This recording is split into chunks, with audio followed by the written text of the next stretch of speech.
Et une des rares mesures pour prévenir ces situations sont les bandes rugueuses sur lesquelles vous avez peut-être roulé à un moment donné. Elles sont situées sur l'accotement. Ces bandes sauvent des vies. Alors pourquoi est-ce qu'on n'en retrouve pas partout sur les autoroutes du Québec? Elle est droite, longue et parfois sinueuse, mais pas assez pour nous garder éveillés. Elle peut endormir sans prévenir, de jour comme de nuit. De récentes statistiques révèlent que la fatigue est responsable d'un accident sur 5 au Québec, qu'elle se classe au 3e rang des causes d'accidents mortels sur nos routes après la vitesse et l'alcool.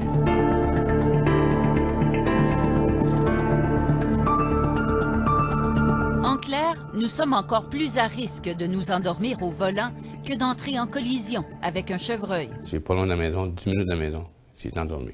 Bang.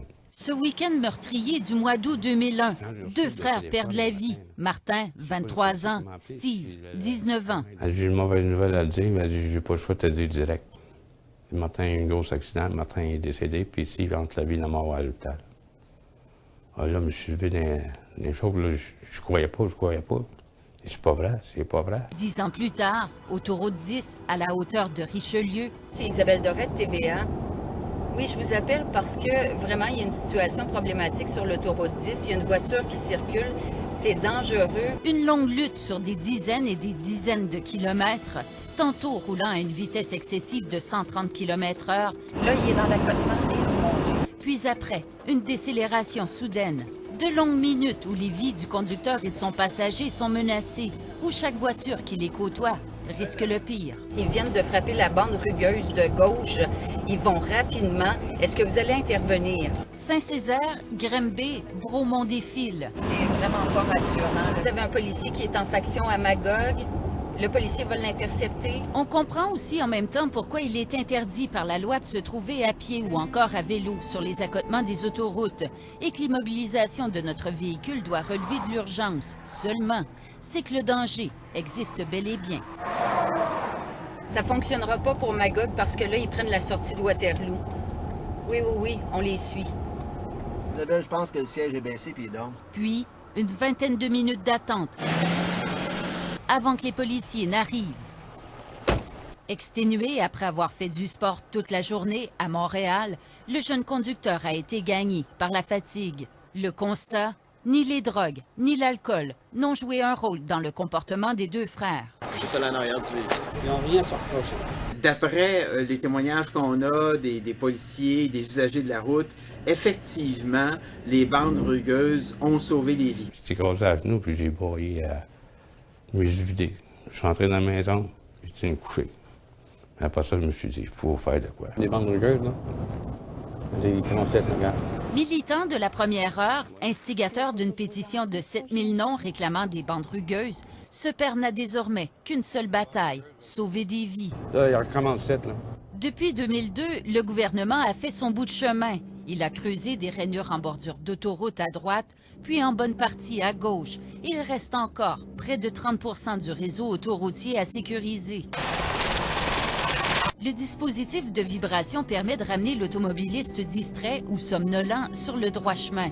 Pratique quand l'on sait que 80 % des accidents sont liés à des facteurs humains. Ça nous aide pas mal. Encore un conducteur qui dévie. On le suit pour savoir la cause de sa témérité. Une sonnette d'alarme. On se demandait si vous vous endormiez parce que vous... Non, c'est mon bureau mobile, en fait. Puis, je plaçais du stock parce que je vais aller le chercher. Ah, c'est pour ça. Parce que là, on avait peur pour vous, là. Non, je m'endormais pas. OK, soyez prudents. Les bandes rugueuses, ça, c'est mes 2 anges. Pour moi, là, c'est comme Martin puis Steve. Je m'en vais avec les 2 anges. En bordure, les témoins de drame.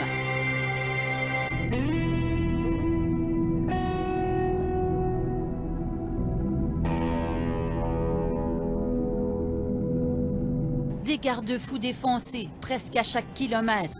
Ce secteur d'Eastman a d'ailleurs connu ces tragédies. En mai 2001, Garou s'en sort in extremis lorsque la Lamborghini qu'il conduit percute ce parapet. La voiture prend feu. L'enquête a démontré que le chanteur, qui était de retour d'Europe, s'était endormi au volant. Mes 2 gars qui sont décédés. Et quand il a dérapé, il a pris les garde-fous, ça rentré dans le côté, ça rentré dans l'auto. C'est ça qui a tué mes 2 enfants. Richard Couture s'accroche au seul contact qu'il lui reste. Salut, boy. Criard. Continue. Le ministère des Transports a depuis modernisé ses équipements, des garde-fous flexibles qui encaissent mieux les chocs. Quand il frappe, là, il se roule comme ça, il s'écartille. Là, ça donne la chance de plier comme un accordéon. Si j'aurais eu ça avec mes enfants, aujourd'hui, ils sont encore vivants. La fatigue au volant, c'est l'affaire de tous. Que l'on soit un conducteur occasionnel ou un travailleur de la route, personne n'est à l'abri d'un horaire surchargé, d'un manque de sommeil ou encore des effets secondaires de la prise de médicaments. Bâillement, clignement des yeux, changement involontaire de voix, mouvements brusques, hallucinations, autant d'indices que le conducteur plonge dans le sommeil. C'est ça, je rêve. Et rendu là, ni le café, ni la musique, ni une fenêtre ouverte ne peuvent faire la différence. Les camionneurs, il y en a gros qui viennent pour dormir, puis même des chars aussi, des autos. Il y en a qui viennent, puis ça arrive souvent, tu sais, qui se reposent, même en plein jour, ils viennent se reposer. C'est arrivé, là. Mais dans ce temps-là, j'arrête, puis je dors une dizaine de minutes. Je suis correct après. Bonjour. Bonjour. Vous venez faire un repos? Oui, je vais m'en poser un petit peu.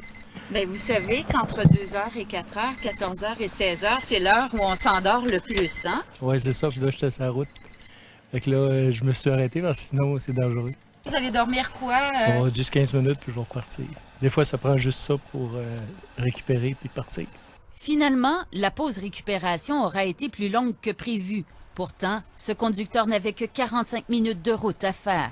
Au même endroit, cette femme aura aussi dormi durant de longues minutes. Ça arrive quasiment tous les jours qu'on travaille, que je travaille, que j'envoie qui viennent se reposer. Si les accidents peuvent arriver de jour, c'est de nuit que le risque est le plus élevé. Selon les rapports des coronaires, 69 % des tragédies liées à la fatigue surviennent entre minuit et 6 heures. C'est les premiers réflecteurs qui ont été installés. On commence à entrer dans la partie en direction d'Actonville. Autre projet à l'étude, les bandes réfléchissantes, un moyen utilisé sur certaines routes secondaires du Québec, comme la 139 à Actonville. On peut voir que les délinquants nous permettent de voir à peu près 2 à 3 fois plus loin que ce que le marquage nous permet de faire. Après l'accident de mes deux garçons, ils ont rallargi la voie. Le gouvernement est bien prêt à démontrer son ouverture et à agir. Investir pour anticiper les comportements des conducteurs pour sauver des vies, oui. Investir pour sauver de l'argent, aussi. Il n'est pas étonnant que le ministère des Transports du Québec investisse des millions de dollars quand l'on sait que sa sœur, la Société de l'assurance automobile, verse chaque année 200 millions de dollars en indemnisation pour couvrir les accidents qui sont liés à la fatigue. Quand je passe cette, là, j'ai dit « Salut les boys ». Merci, boy. La Société de l'assurance automobile du Québec vient de lancer une nouvelle campagne de sensibilisation cette semaine. Elle porte cette fois sur les dangers de l'envoi ou de la réception de messages textes au volant. Depuis la mise en place de la nouvelle loi qui interdit maintenant de conduire en tenant un téléphone cellulaire, les policiers ont émis 90 000 constats d'infraction.